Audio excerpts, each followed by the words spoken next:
এখানে অনেক ভালো মানের প্রোডাক্ট পাওয়া যায়, অনেক ভালো মানের। আমার এখানে জুতা আছে, আমরা চায়না জুতা বিক্রি করি, বাচ্চাদের আইটেমের অনেক মাল আছে, অনেক কোয়ালিটি সম্পূর্ণ মাল পাওয়া যায় এখানে তো বেশি পোশাক জুতা দোকান একটা মনে হয় জুতা দোকান। এত সুন্দর মার্কেট বা এত যানজট, কাস্টমারের ভিড়, একজনে আপনি কেমন বিক্রি করতেছেন? আলহামদুলিল্লাহ, আল্লাহ আমার রিজিকে জায়গা রাখছে, তা সেল হচ্ছে, ভালোই সেল হচ্ছে, খারাপ না, ভালোই সেল হচ্ছে। আমরা আরো থাকলে ভালো, আরো বেশি জি ইনশাল্লাহ আরো 2-3টা দোকান হইলে আরো ভালো সেল হইতো, আর কাস্টমারও আরো বাড়তো।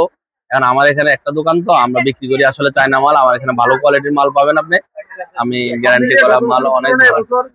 এবছর আলহামদুলিল্লাহ আল্লাহ জায়গা রাখছে, ভালো রাখছে, সেলও আলহামদুলিল্লাহ ভালো। জি ইনশাল্লাহ আপনারা মেহেদি গ্যালারি সোজা আসুন, আমরা যত সম্ভব চেষ্টা করব আপনাদের সাধ্যমতো কম রেট রাখার জন্য। আমরা